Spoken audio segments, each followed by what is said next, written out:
একজন ব্যক্তি নতুন একটা বাড়ি কিনেছেন ওনার বউকে উপহার দেওয়ার জন্য। উনি ওনার বউকে অনেক বেশি ভালোবাসেন। আর যে বাড়িটা কিনেছেন ওই বাড়িতে অনেক সুন্দর একটা আম গাছও আছে। আর ওনার বউ আম খেতে অনেক বেশি ভালোবাসে, আর সেই কারণেই আম গাছটা দেখে বাড়িটা কিনেছেন বউকে উপহার দেওয়ার জন্য। এবার বাড়িটা কেনার পর ওই লোকটাকে একজন বললেন যে বাড়িটা কিনেছো ঠিক আছে, একটু বাস্তু দেখালে ভালো হয়, বাড়িটার মধ্যে কোনো দোষ আছে কিনা। এবার এই লোকটা কী করলেন, শহরে একজনের সঙ্গে কন্ট্যাক্ট করলেন যিনি বাস্তু টাস্তু করেন। তো কন্ট্যাক্ট করার পর ওই লোকটা একদিন আসলেন, রেল দিয়ে আসলেন। আসার পর উনি স্টেশন থেকে রিসিভ করলেন লোকটাকে ঘাড়ে দিয়ে। এবার স্টেশন থেকে আসার পথে রাস্তার মধ্যে আস্তে আস্তে করে আসছেন, বাকি গাড়িগুলা পেছন দিকে দিয়ে হর্ন দিচ্ছেন আর উনি সাইড দিয়ে দিচ্ছেন, সবাই চলে যাচ্ছে। তো গাড়িতে বসে ওই লোকটা বলছে যে আপনি সবাইকে ওভারটেক করতে কেন দিচ্ছেন। তখন ওই লোকটা বলল তাদের হয়তো আমার থেকে অনেক তাড়া, আর সে কারণেই তাদেরকে সাইড দিয়ে দিচ্ছি, তারা চলে যাক, তাদের তাড়া আছে হয়তো।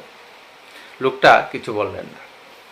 তারপর কিছু দূর আসতেই হঠাৎ করে রাস্তার উপর দিয়ে একটা বাচ্চা ক্রস করলো দৌড় দিয়ে। তো বাচ্চাটা যাওয়ার পর লোকটা গাড়িটা দাঁড় করালো, দাঁড় করিয়ে অপেক্ষা করতে থাকলো। তখন পাশে বসার লোকটা বলল যে বাচ্চাটা তো চলে গেল, আপনি অপেক্ষা করছেন কেন। তখন লোকটা বলল যে আরও বাচ্চা হয়তো থাকতে পারে। ঠিক কিছুক্ষণ পর আরও একটা বাচ্চা দৌড় দিয়ে পালালো। ওই লোকটা বললো যে আমরাও ছোটোবেলা এরকম করেছি, আমরা কখনোই একা খেলিনি, আমরা যখন খেলেছি দুজন তিনজন মিলে ছোটাছুটি করেছি, আর ওই অভিজ্ঞতাটাই আমার মধ্যে আছে। সেই কারণেই আমি অপেক্ষা করেছি, আর দেখতে পেরেছেন আরও একটা বাচ্চা দৌড় দিয়ে পালালো। যদি আমি ক্রস করতে চাইতাম তাহলে হয়তো এই বাচ্চাটার বিপদ হতো। যাই হোক, উনি এখান থেকে চলে আসলেন, নিজ বাড়িতে আসলেন। আসার পর যখনই গেটের মধ্যে গাড়িটা ঢুকালো তখন দেখলো যে ওনার যে আম গাছটা আছে ওই আম গাছটার উপর থেকে অনেকগুলো পাখি উড়ে পালাচ্ছে। লোকটা বলল এখন নামবেন না গাড়ি থেকে, চুপ করে বসে থাকুন। লোকটা বলল কেন। বললো যে ওই আম গাছে হয়তো বাচ্চারা এসেছেন আম চুরি করার জন্য।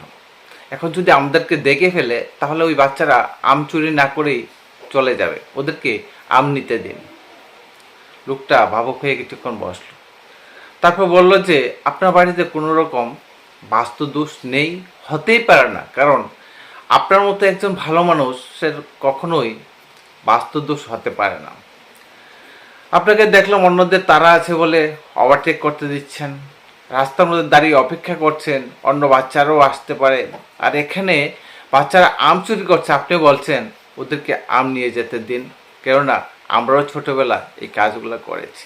তো আপনার মধ্যে এরকম একটা মহান মানুষের বাড়িতে বাস্তুদোষ কখনোই থাকতে পারে না। তো গল্পটা থেকে কি শিখতে পারলেন অবশ্যই জানাবেন। ধন্যবাদ সবাইকে, ভালো থাকবেন। অবশেষে একটা কথাই বলবো যে আপনি যদি ভালো মানুষ হন তাহলে আপনার জীবনে খারাপ কখনোই হতে পারে না।